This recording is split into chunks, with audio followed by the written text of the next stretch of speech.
e parto da chi sono, cosa faccio oggi. Sono consigliera comunale e presidente della Commissione Parità e Pari Opportunità del Comune di Bologna. Come sono arrivata a questo non so dire perché facendo un salto indietro nella mia vita, nei miei 53 anni per l'esattezza di attivismo e militanza politica, essere arrivata al ruolo che occupo, alla responsabilità che ho, mi fa difficile perché non lo avevo previsto, i tempi, e spiegherò perché, non lo prevedevano, ecco, che io potessi arrivare qui. Come dice una poetessa famosa, la Audre Lorde, non era previsto che noi sopravvivessimo. E di quello si tratta, perché diciamo, il mio attivismo, il mio essere on the road, lo definisco io, o essere o venir fuori, è datato 1973. Dico le date perché sono importanti per comprendere qual è stato il percorso. E il 73 perché? Perché fu un anno della mia grande crisi rispetto alla mia identità di genere, ma prima ancora all'orientamento sessuale, o prima ancora quando questi termini e questi concetti non c'erano, perché sono concetti che sono arrivati successivamente. Diciamo che io percepivo la mia diversità, la percepiva il mondo intorno a me, un mondo in un paese, un piccolo paese del meridione, quindi, di quegli anni, quindi lascio immaginare quale poteva essere la mia relazione, quindi di grossa sofferenza e frustrazione, al punto da essere schiacciata, di essere su un punto di non ritorno, ecco. Quindi lì dovevo decidere se soccombere o reagire. La mia fortuna, e ci tengo a dirlo perché è stata una grande fortuna, sono stati gli anni e l'ambiente culturale e politico di quegli anni, gli anni 70. Al liceo che frequentavo si era creato un collettivo politico che produceva politica, cultura e tanto altro ancora, e anche vicinanza, ecco. Oggi la potremmo definire cura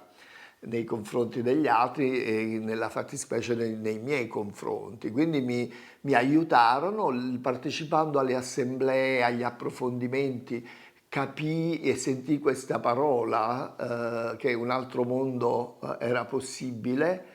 e quella fu un po' come dire, la molla che mi permise di uscire dalla solitudine in cui mi trovavo. Quindi se un'alternativa c'era, c'era anche un'altra possibilità di vita, di modalità di vita, quindi di essere se stessi. Da lì e da un'assemblea specifica a cui partecipai, che era sul colpo di Stato in Cile, cominciai a sentire delle parole, ad elaborare termini e concetti che poi non mi hanno più abbandonata, sono state la mia formazione, quindi io nasco, dico, quella che sono oggi, da una presa di coscienza, ecco, legata a una necessità, a un bisogno, a un dolore, a una frustrazione, e sono riuscita a trasformare quel dolore in energia, in forza vitale, che poi mi ha portato qui ad oggi. Diciamo che la mia prima parte è stata di militanza politica della sinistra radicale, una volta si diceva extraparlamentare. Poi alla fine degli anni 70, all'interno dei movimenti, del movimento gay prima e nel movimento trans subito dopo, e nello specifico il MIT, Movimento Italiano Transessuali, che all'epoca la sigla era quella, che mi ha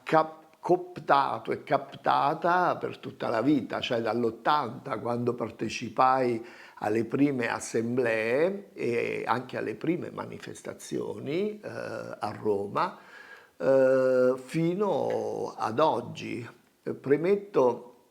che, anzi chiarisco che il MIT e le persone trans erano persone escluse completamente, vessate, violentate, aggredite e che non avevano assolutamente nessun margine di aspirazione, di progettazioni di vita, perché tutto era precluso. Quindi entrare in quel mondo era una sorta di salto nel vuoto. C'era dalla nostra parte che era il periodo fino agli anni 70 e anni 80 dei grandi movimenti del femminismo prima di tutto, di tanti altri, le cui lotte avevano come scopo proprio l'emancipazione e quindi anche le persone trans volevano e rivendicavano questo. Era il periodo ancora universitario per me, ero iscritta a sociologia, mi iscrissi nel 77, quindi il primo anno è stato il 77, un anno insomma abbastanza focoso e movimentato, ma molto bello come nel ricordo che ho. E mi sono laureata con 2 anni di ritardo nell'83, ma semplicemente gli esami erano tutto in regola, tutto, ma gli ultimi 2 anni non volevo, mi rifiutavo, non volevo più studiare, anche perché avevo cominciato la transizione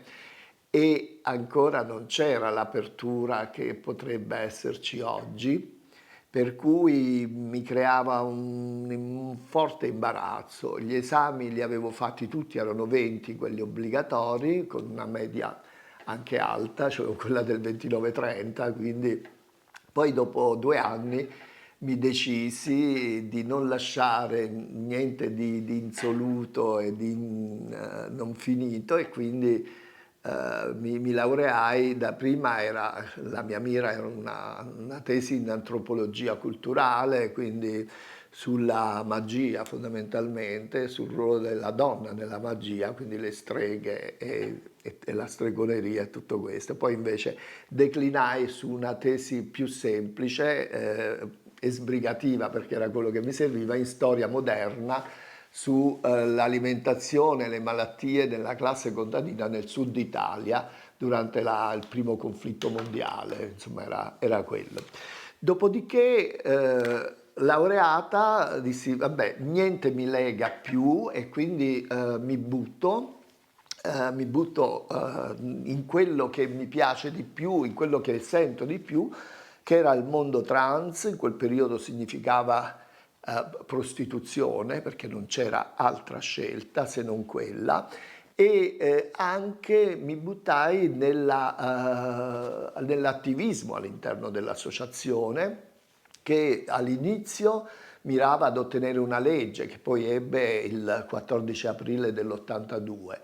Poi invece questo, diciamo, attivismo è diventato semplicemente una difesa delle persone trans, ma al momento nel quotidiano, perché venivano arrestate in continuazione. Quindi il nostro impegno mio e di altre compagne del MIT era quello di interpellare gli avvocati,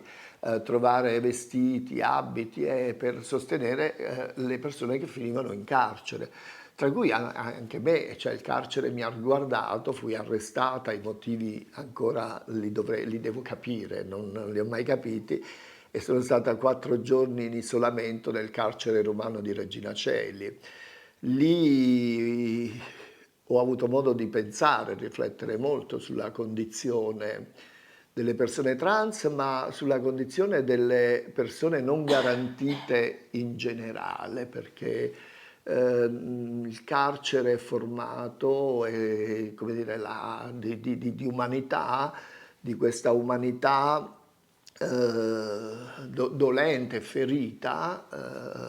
dove ritrovi proprio le ferite del nostro mondo e della nostra società tuttora.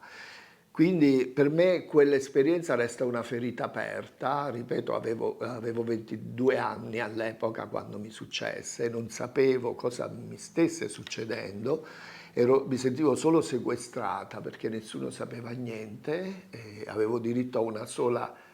telefonata che feci all'avvocato, a De Cataldo del Partito Radicale. I miei non sapevano dove stessi, neanche i miei amici, le mie amiche sapevano dove ero finita, ecco. Quindi per me quello lo considero un sequestro di Stato, anche perché alla fine la condanna per direttissima dopo 4 giorni fu una condanna pretestuosa, atti osceni in luogo pubblico, ma io ero uscita dalla lezione all'università, quindi ero andata a lezione con un po' di matita agli occhi, ecco, inchippai nella retata della buon costume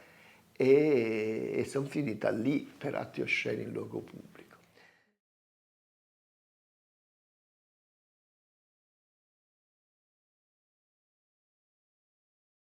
La dimensione conflittuale era, parlo del passato, strettamente proporzionale alla violenza del sistema, percepita e subita soprattutto. Perché era talmente forte quella violenza, quell'esclusione, raccontando l'esperienza del carcere, ce ne facciamo un'idea, che la nostra vita non poteva che trasformarsi in lotta, quindi in conflitto, conflitto sociale, ma anche, dico io, conflitto e produzione culturale, con una particolarità che noi non eravamo coscienti all'epoca e convinte che, di quello che poi avremmo ottenuto nel futuro, cioè noi sentivamo di farlo semplicemente perché andava fatto, perché dovevamo reagire in qualche modo,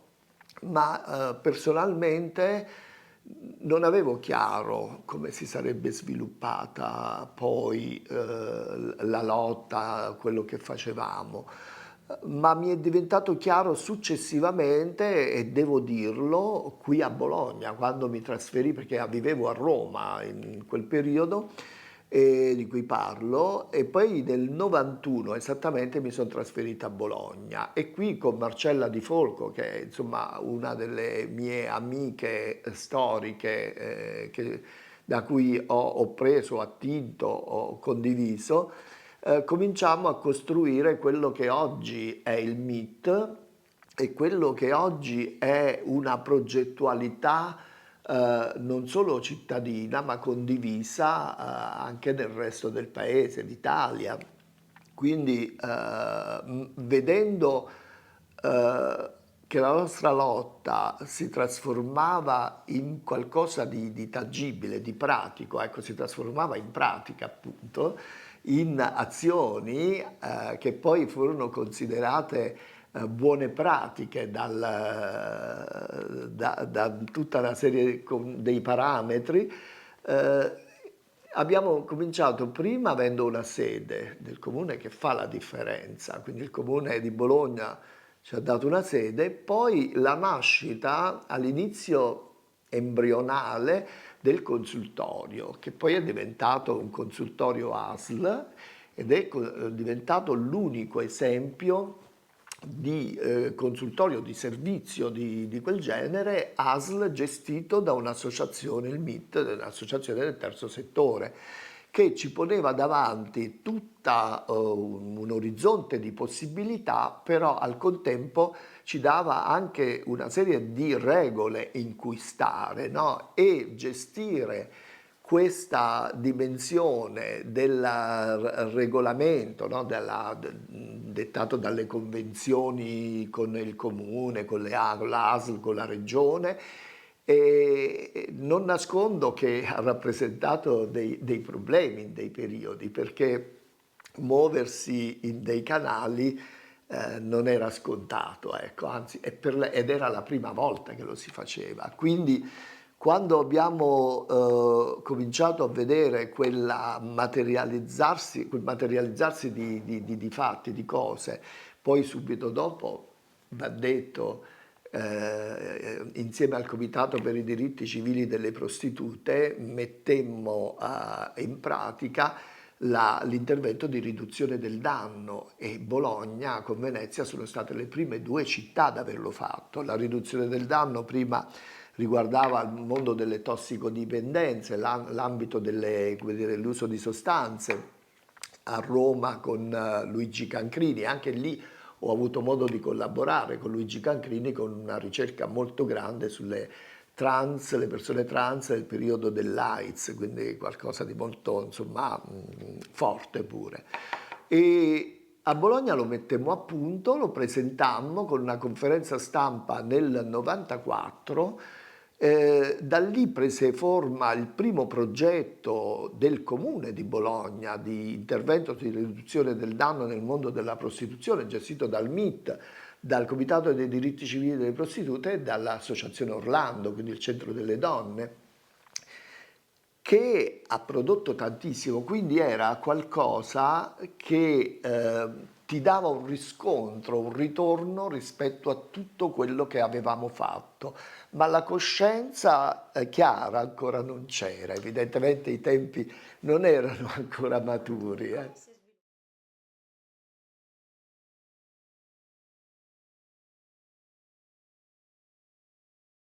Io penso, e più passa il tempo più me ne convinco, che Bologna è stato il terreno fertile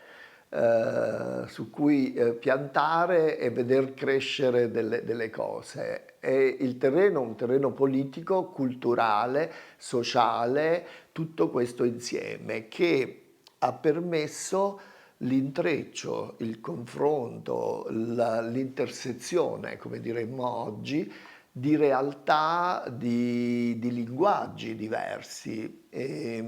Quindi il MIT da solo non ha fatto molto. Il MIT ha fatto tutto grazie a questa rete preziosa di associazioni, di enti, di politica, di tutto questo di cui Bologna era ricca. C'era un elemento che va tenuto nella dovuta considerazione, che era quello che oggi non c'è più, della curiosità. Cioè l'apertura di parte di ambiti della città, di categorie, era questo bisogno di una curiosità produttiva, ecco, ascoltiamo, quindi l'ascolto, no? Oggi questo mi sembra che non sia, nonostante le reti a Bologna funzionino, ci siano, però all'epoca quello che proponevamo noi non era qualcosa di masticabile e digeribile immediatamente. Parlare di sex worker, cioè, non era scontato. Lo facemmo con un centro come Orlando, il centro delle donne, cito Grazia Negrini, perché la Raffaella Lamberti, che erano persone che si aprirono a questo mondo, l'allora assessora Lalla Golfarelli, che ci ha creduto in quel tipo di progetti, e Bologna ha visto nascere e crescere progetti, esperimenti, realtà che non esistevano nelle altre parti del paese. Credo, ma non credo, sono certa, che molto, diciamo, la consistenza di questa progettualità è stata legata proprio all'intersezionalità con associazioni, gruppi, categorie diverse che si occupavano di altro, di donne, di migranti, di tutto questo. Quello ha fatto un po' la polpa e la sostanza delle attività del MIT.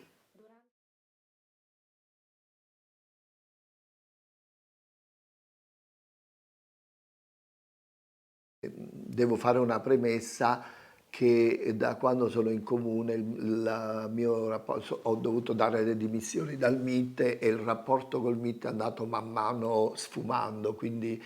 ma è giusto così, quindi non riesco più a parlare del presente perché a volte proprio non so cosa succede nel MIT.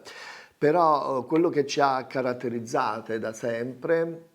è stato il prendersi cura. E prendersi cura è di persone svantaggiate, di persone deboli, di persone fragili, cioè non ci si prende cura di chi,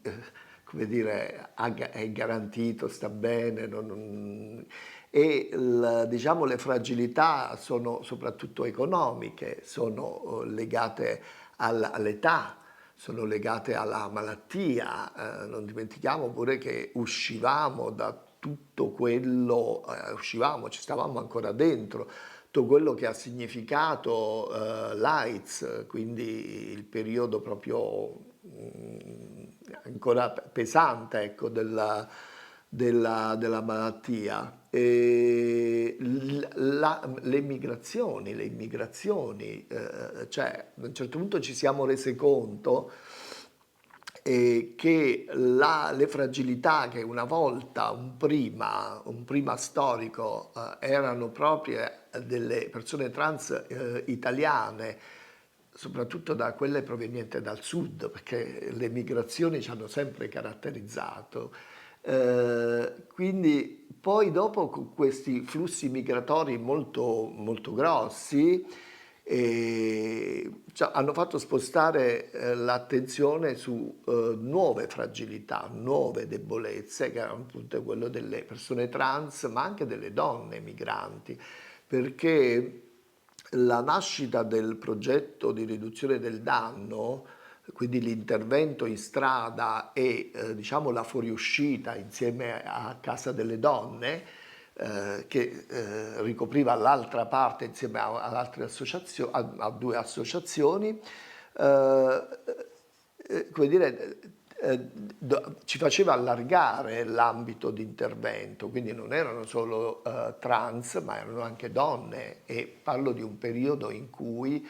il fenomeno prostitutivo sulla strada era molto molto forte, era una macro presenza a Bologna come nel resto dell'Italia, difficilmente gestibile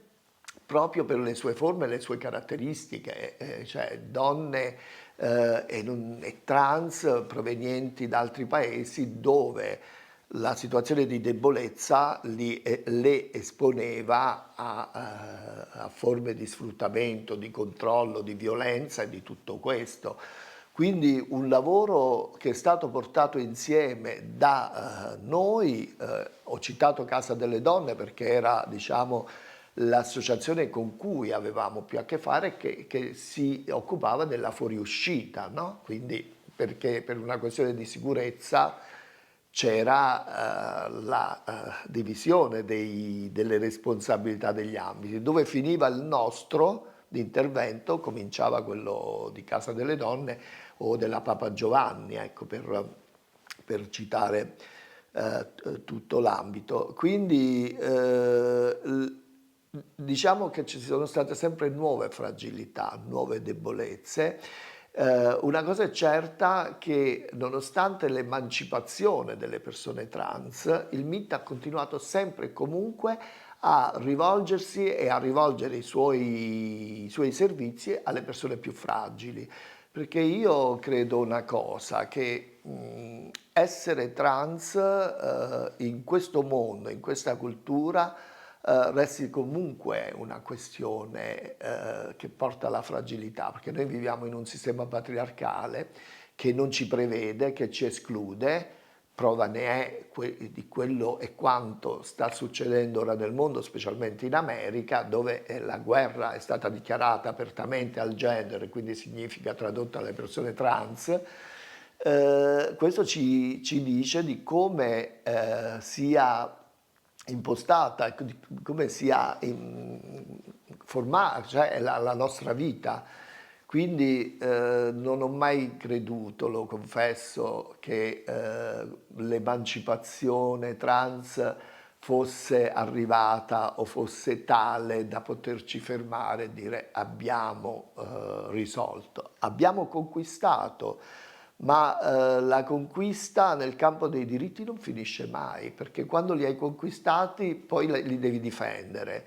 E quindi è una lotta continua, e in questo periodo ora più che mai si sente questa pressione esterna, però devo dire che non si sente altrettanto un conflitto interno, ecco, che si trasformi in lotta creativa e rivendicativa.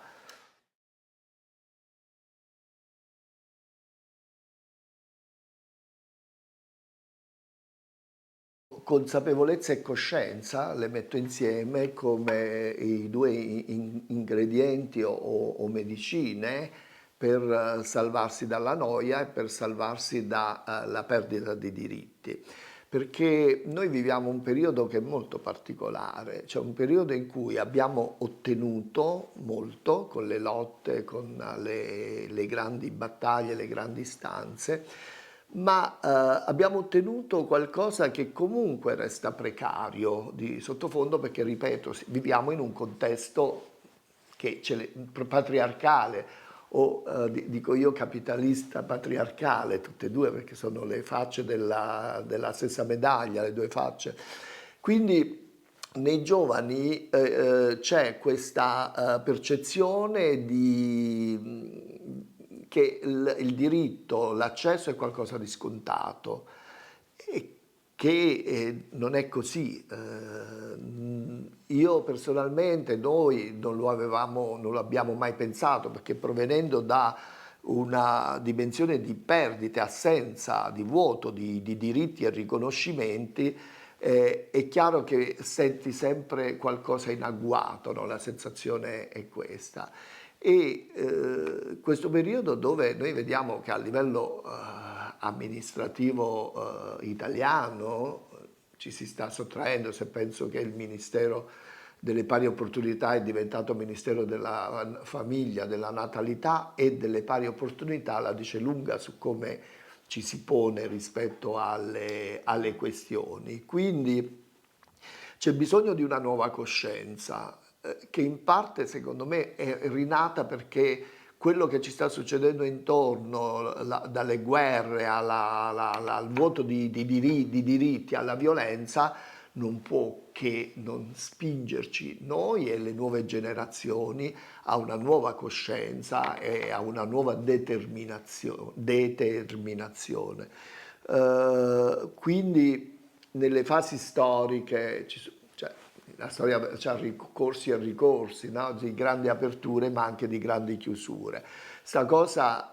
la sappiamo, ce la ripetiamo, potremmo sfruttare al meglio i mezzi di comunicazione di massa, i social, che non sono usati molto bene, però li potremmo usare in questa direzione, ma soprattutto non dimenticare mai, e questo lo dico, lo sottolineo, lo ribadisco fino alla noia,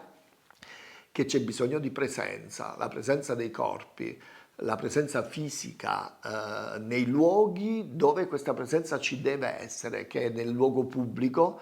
negli enti, nelle istituzioni e soprattutto nelle piazze, quando c'è da rivendicare i propri diritti. Cioè, il social lo lasciamo a casa, c'è bisogno della fisicità. Vorrei chiudere insomma questa chiacchierata con il ruolo che sto ricoprendo ora, che come dicevo all'inizio per me non era previsto, non era prevedibile, non l'avevo messo in conto, ma sono stata eletta in consiglio comunale, poi quel consiglio mi ha proposta alla commissione, come presidente della commissione parità e pari opportunità, un'altra diciamo esperienza che non era prevista proprio perché quella commissione è storicamente assegnata a minoranze che le donne, quindi considerate minoranze che minoranza non sono poi. Però era prerogativa delle donne. Quando è stata assegnata a me, io stessa mi sono sorpresa e lì si è creata la prima, diciamo, spaccatura all'interno del Consiglio Comunale perché le opposizioni, le destre, non volevano, non riconoscevano, tuttora non riconoscono la mia commissione, prova ne è che non interagiscono all'interno della mia commissione proprio per questo stop che avevano dato all'inizio. E credo che, scusate, che in tutto questo, per ancora una volta, il Comune di Bologna e la città di Bologna e la comunità di Bologna, perché sono tre piani indistinti, è la stessa cosa, hanno avuto la capacità di essere più avanti, una spanna più avanti rispetto ad altro, cioè la mia proposta, la mia come dire, responsabilità alla Commissione Parità e Pari Opportunità non è un vanto mio personale, sicuramente lo è, ma credo che sia un riconoscimento collettivo, faccia parte di un percorso collettivo che tiene dentro persone trans sicuramente, ma tiene dentro donne ed altre categorie che di questa città hanno fatto la città che è e che spero resterà, ecco.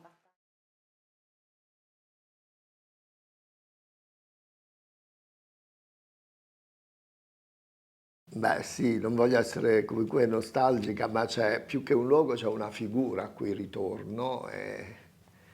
un po' mi commuovo, è la mamma. E poi la campagna dove ho deciso di vivere perché negli ultimi anni vivo in montagna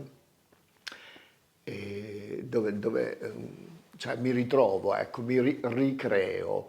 e quindi ritorno lì perché i ricordi dei posti, delle persone sono talmente tante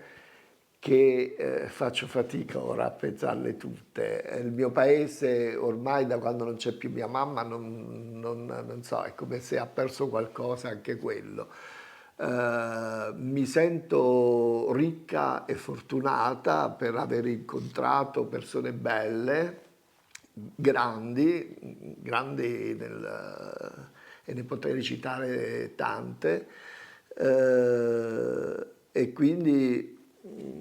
questo è. Poi qui in comune, devo dire, a differenza di quello che pensavo prima, mi sento protetta, sì, mi sento, diciamo, accolta, ecco. Proprio oggi c'è stato, la racconto come c'è stata una commissione in esterna, la commissione sanità, quindi eravamo in questo posto, una costola del Maggiore, e tra gli interventi dei vari dottori, dottoresse, ce n'è stata una che nell'intervento mi ha citata dicendomi, ma cito, scusate le citazioni diverse, c'è la consigliera Marcasciano che parla spesso di bellezza e dice lo faccio mia, ha detto insomma, questa dottoressa, perché è uno degli elementi che sono necessari e fondamentali alla sanità e al benessere e alla salute pubblica.